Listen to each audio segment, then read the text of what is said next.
और क्योंकि जामिया एंट्रेंस बहुत मतलब काफ़ी लोग बैठते हैं, तो मैंने कुछ भी तैयारी नहीं की थी। और मुझे याद है वो 2 घंटे का पेपर था, मैं 1 घंटे में देकर निकल आया था। तो सब लोग बोलने लगे 2 घंटे का पेपर है तो 1 घंटे में आ गया, मतलब तेरा क्या होगा, रहने दे, तूने तैयारी भी नहीं की थी, तो आई थिंक भूल जाना चाहिए उस चीज़ को। बट जिस दिन रिज़ल्ट आया तो मैं ऐसे कैजुअली देख रहा था, क्योंकि मुझे उम्मीद थी कि नहीं होगा, बट अल्टीमेटली मेरा उसमें नाम था। तो बहुत खुशी हुई सबको और मुझे भी काफ़ी खुशी हुई। बट जो वो 9th में जो आपका सिलेक्शन हुआ उसमें कोई इंटरव्यू वगैरह भी रखा गया था आगे, खाली एंट्रेंस था? सिर्फ एंट्रेंस टेस्ट था। तो वहाँ पर मेरा सिलेक्शन हो गया, मैंने वहाँ पर एडमिशन ले लिया और वहाँ पे एक नई जर्नी स्टार्ट हुई। बट वो जर्नी एक्चुअली इतना फ्रूटफुल नहीं रही, क्योंकि वहाँ पर मैं सेटल नहीं हो पाया। एक तो मैं इमेच्योर था और मेरा घर पे भी मतलब होम सिकनेस जो जिसे कहते हैं कि घर पे मैं ज़्यादा मिस करता था। इसकी वजह से मैं वहाँ पे कभी सेटल नहीं हो पाया और उस दौरान मुझे काफ़ी परेशानी भी हुई इस चीज़ को लेके। और वहाँ पे किस तरह की हॉस्टल को लेके प्रॉब्लम थी, कैसे घर वालों की याद आना या खाने को लेके प्रॉब्लम हुई? बचपन में एक्चुअली इतना समझ भी नहीं होती है हमें कि हमारे लिए क्या अच्छा है क्या बुरा है। तो हॉस्टल मुझे नहीं मिल पाया था, क्योंकि हॉस्टल्स वहाँ पे लिमिटेड थे। तो मैं बाहर पीजी में रहता था, तो उसमें खाने की परेशानी होती थी, रहने की भी परेशानी थी। सैफुल्लाह, आप बाहर किसके पास, मतलब कैसे, किसी रिश्तेदारी में रहना पड़ा या कैसे रहे? बाहर में क्योंकि 9th क्लास में तो आप छोटे रहे होंगे। तो बाहर में अपने कज़न के साथ एक रेंट पे हमने लोगों ने रूम लिया था, तो मैं अपने कज़न के साथ रूम शेयर करता था।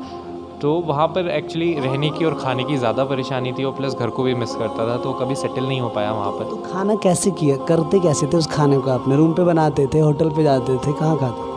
रूम पे तो हमने हार्डली कभी नहीं बनाया, क्योंकि किचन वहाँ पे इतना बड़ा था नहीं, सफिशिएंट हमारे पास कैपेसिटी भी नहीं थी। कहाँ रहते थे आप वहाँ पे, उसका एड्रेस बताइए। जाकिर नगर में। जाकिर नगर में कहाँ? क्योंकि हम भी जाकिर नगर में काफ़ी इधर उधर। जाकिर नगर में गड्ढा कॉलोनी एक जगह है, वहाँ पर मेरा रूम था। तो वैसे फिर उसके बाद ये हुआ कि खाना हम लोग बाहर से खाते थे, बट मुझे वहाँ का माहौल थोड़ा पसंद नहीं आया और मैं वहाँ एडजस्ट नहीं कर पाया, जिसकी वजह से मुझे काफ़ी प्रॉब्लम्स भी फेस करनी पड़ी। और अल्टीमेटली मैं वापस संभल आ गया 11th क्लास में। और 10th आपने जामिया से किया? मैं बेसिकली क्या हुआ कि 9th मैंने वहाँ से मेरे वहाँ पे 2 साल वेस्ट भी हो गए थे एकेडमिकली। तो 9th मैंने वहाँ से किया। 10th में मेरा अटेंडेंस का इशू हो गया था वहाँ पर, जिसकी वजह से मैं अटेंडेंस शॉर्ट होने की वजह से एग्ज़ाम में अपीयर नहीं कर पाया था। तो 10th मैंने वापस यहाँ पर आया संभल में, और नेशनल ओपन स्कूल होते हैं तो वहाँ से मैंने 10th किया था ओपन स्कूल से। NIOS से? जी। तो मैं रोकना चाहूँगा सैफ भाई को। बड़े बड़े स्कूलों में पढ़ने का सपना देखकर कामयाबी के सपने बुनने वालों के लिए एक सबक है यहाँ पर। NIOS से हाई स्कूल की है और डिस्टर्ब भी हुए 9th और 10th में, तो ये कितना बड़ा सबक है। खैर, बातचीत को जारी रखते हैं। तो NIOS से किया, तो बट उसके लिए वहाँ पे भी परेशानी आई, क्योंकि वहाँ पे जो फॉर्म भरा था वो नेक्स्ट ईयर फिर से परपेचुएट हो गया। तो इसका मतलब लगता था कि 1 साल और गया वहाँ पर। तो उस टाइम थोड़ा डिप्रेस्ड मैं कहूँगा कि मैं हो गया था, क्योंकि मुझे लग रहा था कि अभी कोई रास्ता नहीं है जहाँ मैं अपना करियर एक क्लियर पिक्चर देख सकता हूँ कि बहुत कुछ अच्छा होगा लाइफ में। सर भाई, हमने आपके इंटरव्यू देखे और उसमें आपने ये जिक्र किया था कि मैं 10th 11th के दौरान कुछ डिस्टर्ब हुआ था, तो क्या ये वही डिस्टर्बेंस था या वो कुछ और राज है?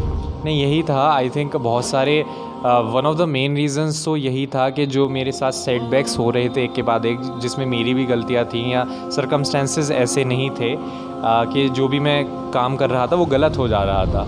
तो उस टाइम उम्मीद नाउमीदी सी थोड़ी सी आई। लेकिन पता है, आपके इंटरव्यू देखकर जहन में सवाल उठे हैं लोगों के कि ये कोई इश्क का चक्कर रहा होगा 11th या 10th के भी, जो आपने मेंटली डिस्ट्रेस बताया था कि मैं बहुत मेंटली डिस्ट्रेस में चला गया था।